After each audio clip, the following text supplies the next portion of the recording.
আসসালামু আলাইকুম প্রিয় স্বপ্নবাজেরা, আশা করছি তোমাদের পড়াশোনা অনেক বেশি ভালো চলছে। আজকে শুধু এইচএসসির শিক্ষার্থীদের জন্য আজকের আমার এই ভিডিওটি। আজকে এই ভিডিওটিতে থাম্বনেল দেখেই তোমরা হয়তো বুঝে গিয়েছো যে এই ভিডিওটিতে আমি কি নিয়ে আলোচনা করতে যাচ্ছি। হ্যাঁ, কিভাবে পরীক্ষার মধ্যে তুমি কমপ্লিটিং সেন্টেন্সে পাসের মধ্য থেকে তুমি 5 মার্ক অর্জন করবে সেই বিষয়টি নিয়ে আজকে তোমাকে আমি কনফার্ম করব। এবং যদি তুমি আমার সাথে আমি 10 থেকে 12টা রুলস যে আমি আলোচনা করব সেই রুলসগুলো যদি তুমি খাতার মধ্যে নোট ডাউন করো এবং এর অর্থগুলো যদি ভালোভাবে বুঝতে পারো তাহলে 5 থেকে 5 পাওয়া তোমার জন্য কোনো ব্যাপার না।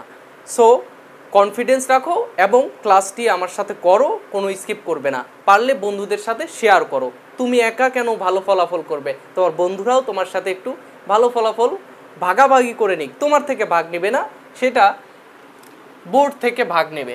সো আমরা আজকে ক্লাস করব কি কমপ্লিটিং সেন্টেন্স। কমপ্লিটিং সেন্টেন্স কি আগে আমাদের এটা জানতে হবে। কমপ্লিটিং সেন্টেন্স মানে হচ্ছে একটি সেন্টেন্সের খণ্ডাংশ দেওয়া থাকবে, বাকিটা তোমাকে পূরণ করতে হবে। তবে এই সেন্টেন্সগুলো কিভাবে পূরণ করবে সেগুলো নিয়ে আমি আলোচনা করব। তার আগে তোমাদের একটু জানিয়ে রাখা উচিত যে সেন্টেন্সের শুধু তোমাকে একটা সেন্টেন্স দেওয়া থাকবে, সেটা যে তুমি জাস্ট পূরণ করবা এমন না। তোমাকে কিছু নির্দেশনা দেওয়া থাকবে, সেখানে এমন কিছু কিওয়ার্ড ইউজ করা হবে, কনজাংশন ইউজ করা হবে, যেগুলো দেখেই তুমি কিন্তু সহজেই তুমি বুঝতে পারবা যে এরপরে কেমন একটা অর্থবোধক সেন্টেন্স তৈরি করতে হবে। হ্যাঁ, তার আগে আরেকটি বিষয় যে কমপ্লিটিং সেন্টেন্সের ক্ষেত্রে ভোকাবুলারিটা একটু প্রয়োজন হয় এবং অর্থের উপর ডিপেন্ড করে অনেক সময় তুমি সেন্টেন্সটা পূরণ করতে পারো। সো এদিকেও একটু খেয়াল রাখতে হবে। আমরা কমপ্লিটিং সেন্টেন্সের মধ্যে জাস্ট আমরা এখন রুলসের দিকে চলে যাই। কিছু কিছু কনজাংশন নিয়ে আলোচনা করব এবং এগুলোর মধ্যে থেকেই তুমি 5-এর মধ্যে 5 পাবা ইনশাল্লাহ। প্রথম রুলস হচ্ছে rules number 1, too dash dash to অথবা সো ড্যাশ ড্যাশ দ্যাট। এর বাংলাটা হচ্ছে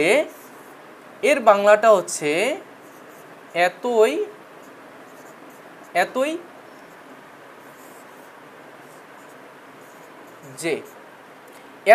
যে। সেন্টেন্সের মধ্যে দিয়ে আমরা এটা দেখব, সেন্টেন্সের মধ্যে কিভাবে আমাদের সেন্টেন্সের মধ্যে এটা কাজ করছে। তোমরা যারা লিখে নিচ্ছ তারা লিখে নিতে পারো, আর যারা স্ক্রিনশট নিতে চাও স্ক্রিনশট নিতে পারো। প্রত্যেকটি রুলসের আমি কিওয়ার্ড দিয়ে দিব এবং সেগুলো তুমি জাস্ট স্ক্রিনশট অথবা লিখে নিতে পারো। ভিডিওটা পজ করে তোমরা লিখে নিবে। আচ্ছা, এখানে আমি এটুকু মুছে দিচ্ছি। সো ড্যাশ ড্যাশ দ্যাট অথবা too dash dash to. He is so long. সে এতই লম্বা, তারপরে আসতেছে শূন্যস্থান, বাকিটা তোমাকে পূরণ করতে হবে। আমরা এই অংশটা দেখেই কিন্তু বুঝতে পারবো সো আছে, তার মানে তারপরে সো এর মাঝখানে, সো এবং দ্যাটের মাঝখানে একটা অ্যাডজেক্টিভ দেওয়া আছে। সো আমরা ইজিলি বুঝতে পারবো যে হি ইজ সো লং, তারপরে আমাকে কিছু একটা বলা হচ্ছে যে এটা সে এতই লম্বা যে, তারপরে তো আমাদের ভিতর থেকেই বাংলাটা চলে আসতেছে। সো আমরা এখন ইংলিশে এটা ট্রান্সলেট করে আমরা পূরণ করে দেব। দেখি সো ড্যাশ ড্যাশ দ্যাট, আমরা রুলস অনুসারে আমরা দ্যাটটা বসিয়ে দিলাম। সে এতই লম্বা যে, তারপরে কি আসবে আমরা দিতে পারি সে এতই লম্বা যে he can touch the roof.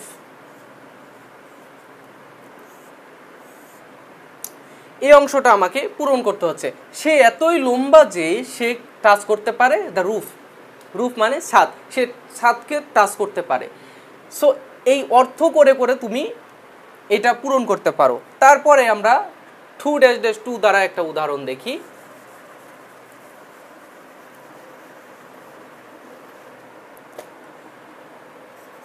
এখানে আছে টু ড্যাশ ড্যাশ টু।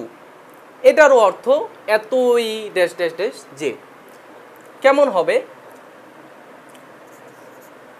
দা, সরি এখানে আই দিয়ে দিছি আমি। The box is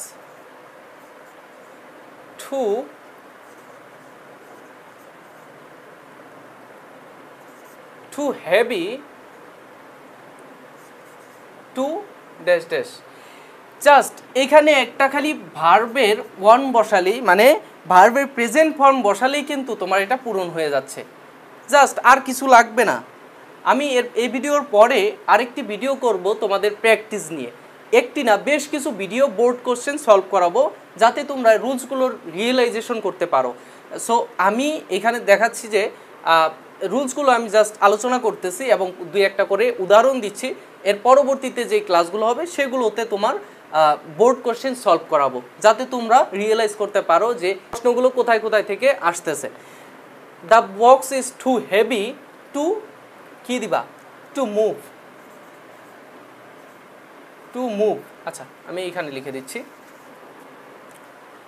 the box is too heavy, তারপরে আমাদের শূন্য স্থান দেওয়া থাকবে, শূন্য স্থানের পরে আমাদের পূরণ করতে হবে। শূন্য স্থান দেওয়া আছে, the box is too heavy, এই যে টু এর পরে একটা অ্যাডজেক্টিভ আছে, টু হচ্ছে এতই, টু হচ্ছে কি এতই ভারী যে, এই বক্সটি এতই ভারী যে, তারপরে বাকিটা আমাকে পূরণ করতে হবে। তারপরে আমি দিতে পারি টু মুভ, সামনে নিয়ে যাওয়ার জন্য বা নড়ানোর জন্য। এই বক্সটি এতই ভারী টু মুভ, ঠিক আছে? বক্সটি নড়ানোর জন্য, বক্সটি খুব ভারী, তার মানে এখানে বোঝানো হচ্ছে, মানে আর শাব্দিক অর্থ আমি করে দিচ্ছি, তোমরা যদি অর্থটা এইভাবে বুঝো যে এই বক্সটি এতই ভারী যে সামনে নিয়ে যাওয়া যাচ্ছে না, তো এইখানে টু এর পরে জাস্ট তুমি একটা ভার্ব বসিয়ে দিবা, যার কারণে সেটা হয়ে যাবে কি একটি ইনফিনিটিভ হয়ে যাবে। সো এভাবে তুমি কিন্তু এই রুলসটার সমাধান করতে পারো।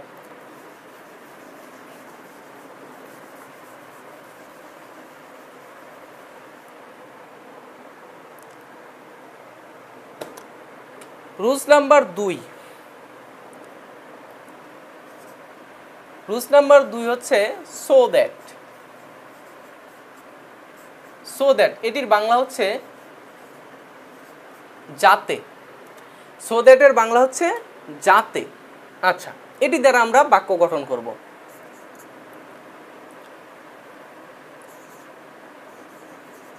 সাফি বা সাফিন, যা হোক এই ক্লাসটি সাফিন বা সাফির নামের কেউ যদি দেখে থাকো কমেন্ট করো, তোমাদের জন্য পুরস্কারের ব্যবস্থা আছে। আচ্ছা, সাফিন ওয়ার্কস হার্ড, সাফিন কঠোর পরিশ্রম করে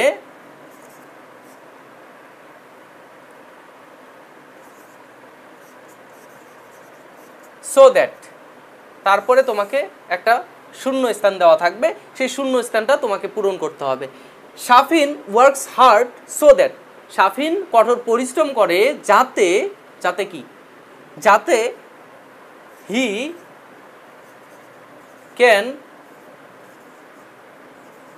শাইন হিজ লাইফ, যাতে সে তার ভবিষ্যৎ বা জীবন উজ্জ্বল করতে পারে। Shine is life, shine is future, ভবিষ্যৎ উজ্জ্বল করতে পারে বা তার জীবনকে উজ্জ্বল করতে পারে, বা যে সে যা ইচ্ছা তাই করুক, ঠিক আছে? এখানে তোমাকে জাস্ট খালি অর্থের সাথে মিল রেখে শূন্যস্থানটা পূরণ করতে হবে। এরপরের রুলসে আমরা যাই। নাম্বার 3-তে আমরা দেখব লিস্ট। লিস্ট পরে কিছু যদি হয় বা পরে কিছু হবে, এইটি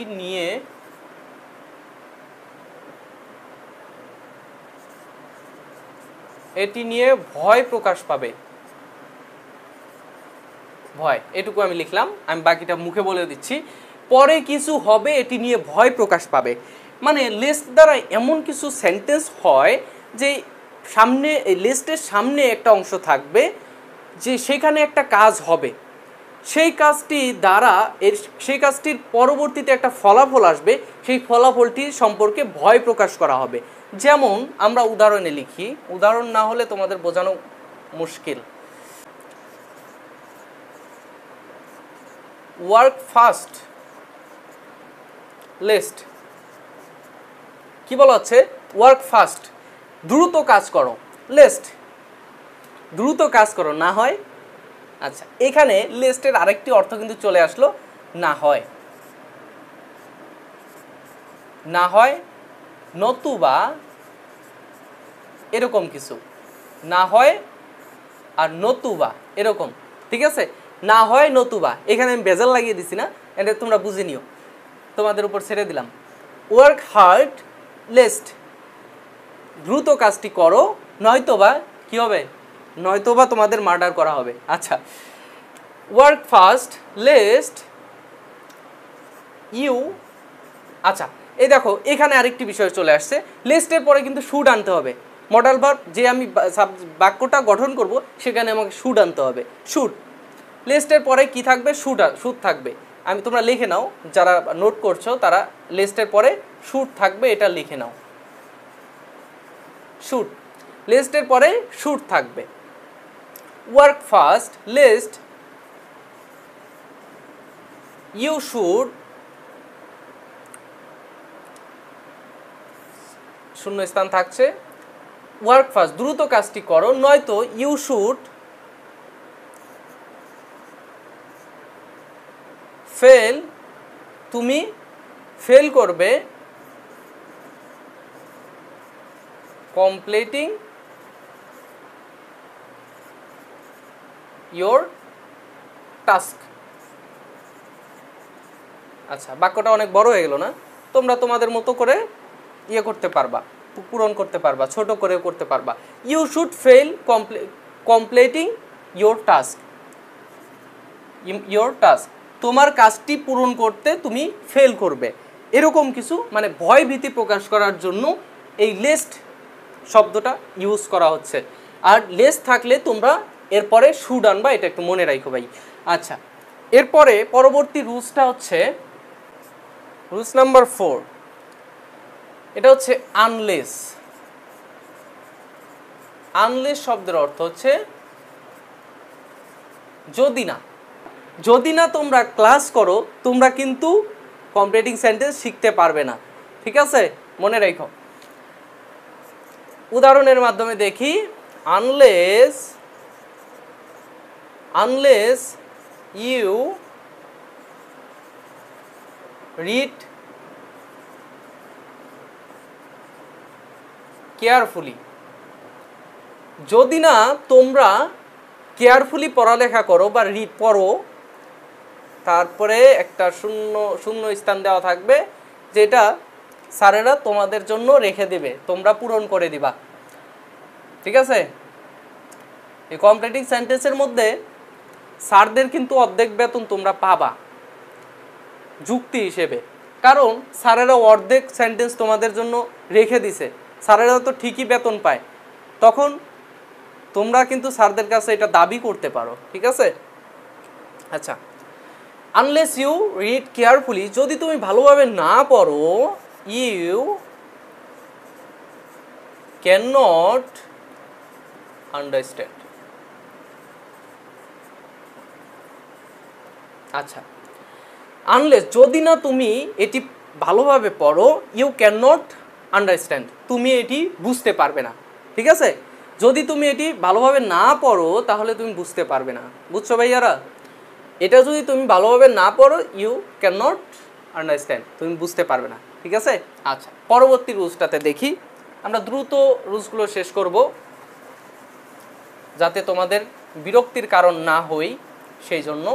5 নম্বরে আছে টিল, যে পর্যন্ত। আনটিল, যে পর্যন্ত নয়। টিল হচ্ছে যে পর্যন্ত, আনটিল হচ্ছে যে পর্যন্ত নয়। আচ্ছা,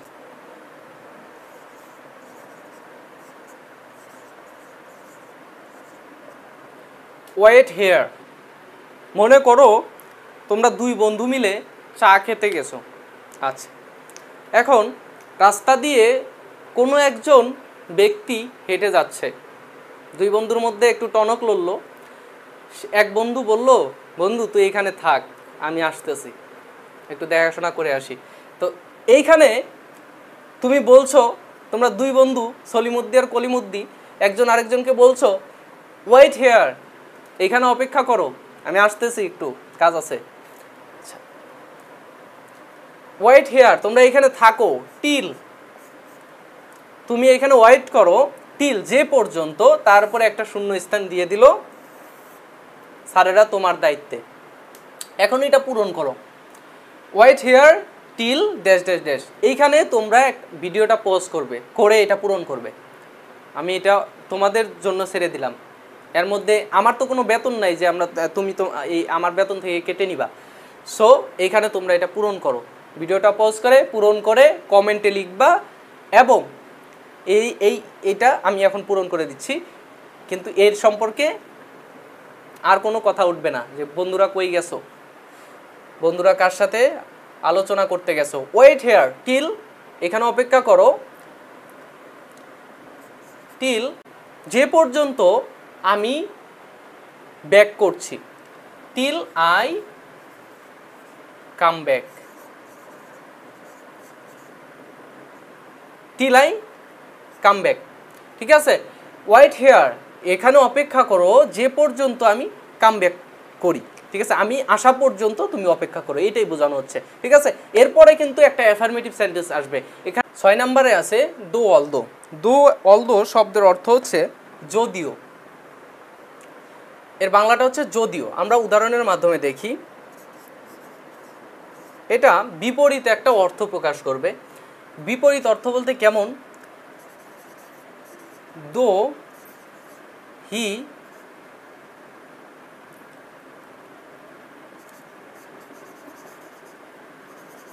studied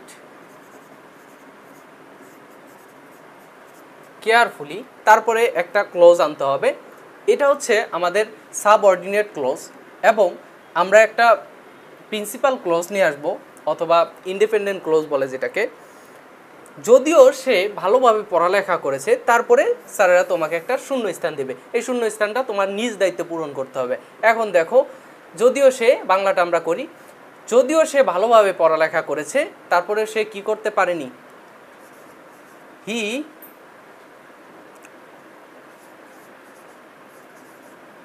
could not get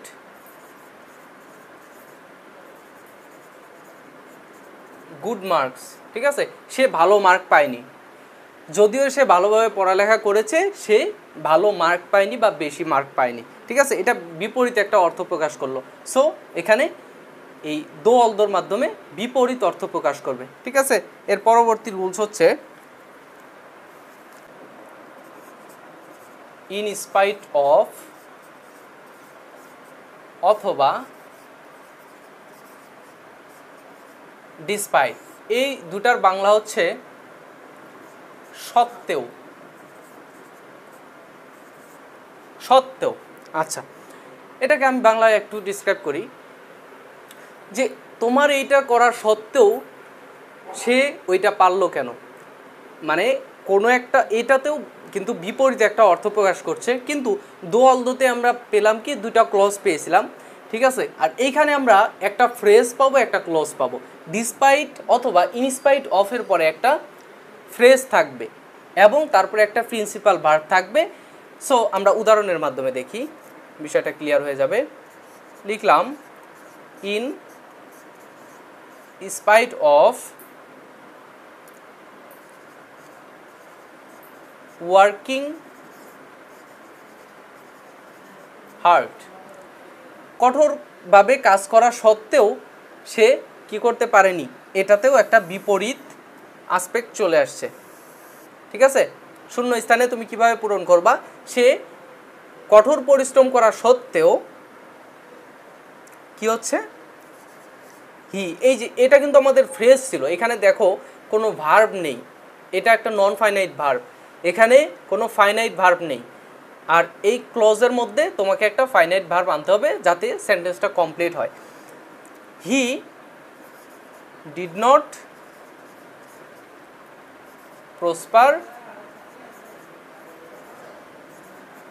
his life, সে জীবনে উন্নতি করতে পারেনি। ঠিক আছে, in spite of working hard he did not prosper his life. আচ্ছা, এখানে কি হচ্ছে যে সে ভালোভাবে কাজ করার সত্ত্বেও সে জীবনে উন্নতি করতে পারেনি। সো এইভাবে তুমি ডিসপাইট অফটাকেও এখানে ইনস্পাইট অফের জায়গায় বসাতে পারো, একই ধরনের গঠন।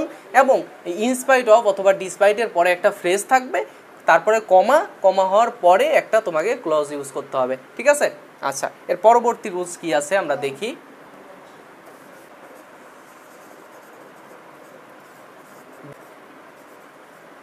ডিউ টু এর অর্থ হচ্ছে কারণে, বিকজ অফ অথবা ডিউ টু এর অর্থ কি, এর অর্থ হচ্ছে কারণে। আচ্ছা, আমরা সেন্টেন্সের মাধ্যমে দেখি।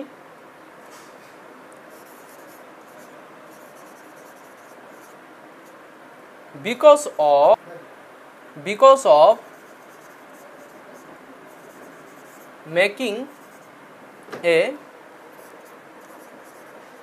team, একটা দল গঠন করার জন্য, দল তৈরি করার জন্য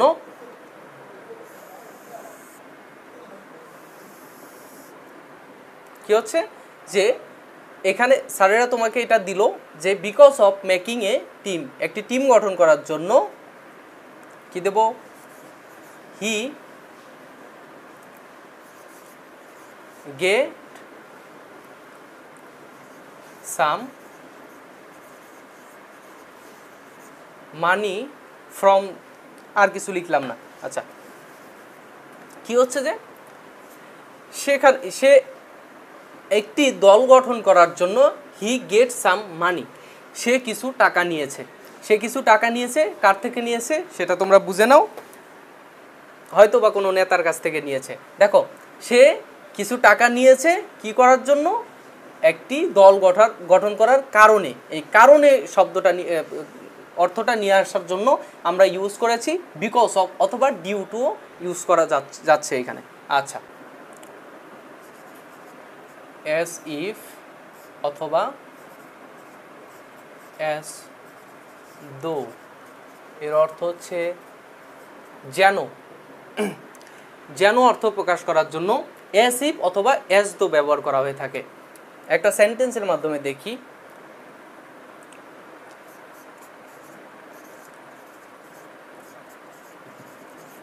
হি প্রিটেন্ডস, প্রিটেন্স শব্দের অর্থ হচ্ছে ভান করা বা অভিনয় করা।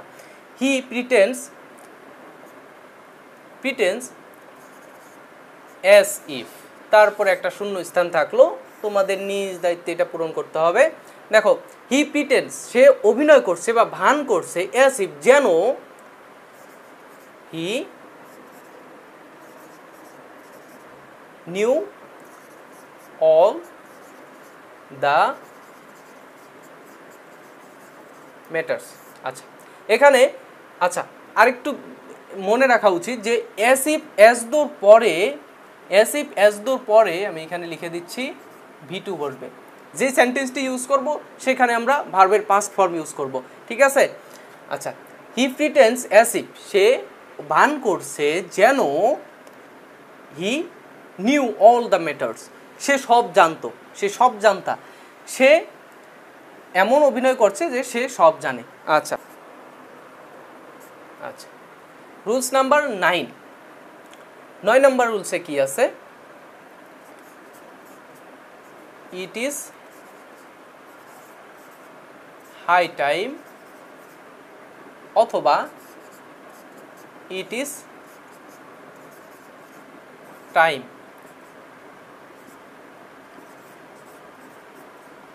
এটি সময়, এটি সময় বা এটি উপযুক্ত সময়, এরকম অর্থ দিতে এই শব্দগুলো ইউজ করা হয়ে থাকে। আচ্ছা, তবে আরেকটি জিনিস মনে রাখা উচিত, এই দুইটা শব্দের পরে যে ক্লজ বা সেন্টেন্স আসবে সেখানে তুমি ভার্বের পাস্ট ফর্ম ইউজ করতে হবে। আচ্ছা, একটা উদাহরণ দেখি। ইট ইজ টাইম তারপরে কমা উই শূন্য স্থান থাকবে, উই টুক এ ব্রেক। আচ্ছা, যদিও এখানে মনে হচ্ছে যে পাস্ট কিছু অর্থ আসবে, কিন্তু পাস্টের অর্থ না এসে সেটাকে প্রেজেন্টে উপস্থিত করছে। এবং আমরা দেখি ইট ইজ টাইম, এটি সময় আমাদের কি নেওয়ার, ব্রেক নেওয়ার। ঠিক আছে, হাই টাইমের ক্ষেত্রেও এটাই। তবে আরেকটু কিছু মনে রাখতে হবে যে এই ইট ইজ টাইম অথবা হাই টাইম এরপরে আমাদের ভার্বের পাস্ট ফর্ম ইউজ করা হবে। আচ্ছা, এই রুলসটা তোমাদের বোর্ড প্রশ্নে তোমরা যদি একটু লক্ষ্য করো কতবার যে এসেছে, তোমাদের এই দিকে একটু খেয়াল রাখতে হবে। এটাকে আমি 3 স্টার দিয়ে দিলাম, তোমরা এটাকে একটু ভালোভাবে লক্ষ্য করবে। সব শেষে আরও 2টি রুলস থেকেই যায়। একটি হচ্ছে লেট অ্যালোন। লেট অ্যালোনটা ইউজ করা হয় কখন? যখন দেখানো হয় সে এটিই পারবে না, সে পাসই করতে পারে না, সে A+ পাবে, অথবা সে A+ই পায় না, সে গোল্ডেন A+ পাবে, এরকম অর্থ প্রকাশ করে। লিখে দিচ্ছি, এটি পারে না আরও ওটি। ঠিক আছে, এটি পারতেছে না আরও ওইটা। আচ্ছা, he can not buy a phone, সে একটা ফোন কিনতে পারে না।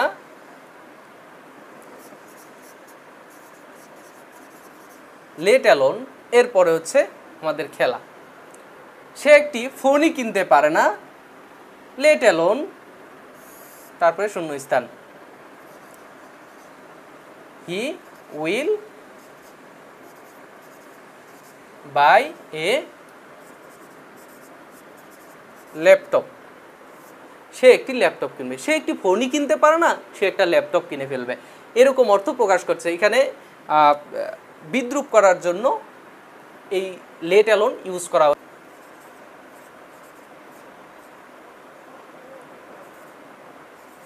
would rather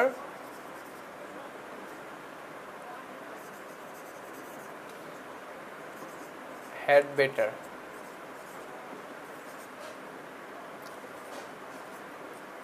বরং অথবা বরং ভালো, এরকম অর্থ প্রকাশ করে would rather had better। আচ্ছা, তারপরে আচ্ছা আমরা প্রত্যেকটা নিয়েই একটা করে উদাহরণ দিব, দেখি।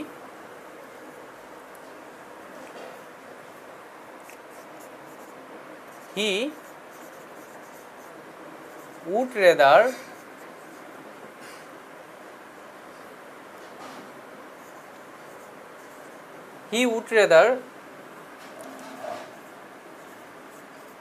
ওয়ার্ক, তারপরে একটা দেন আসবে।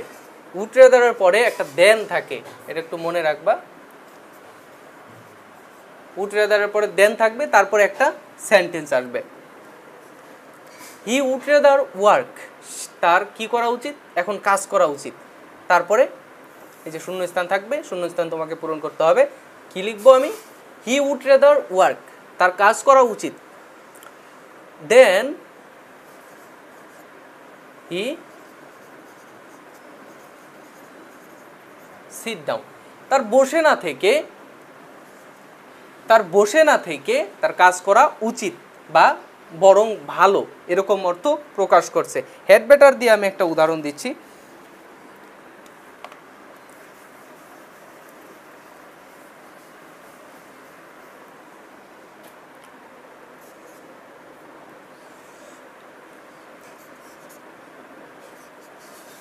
ইটস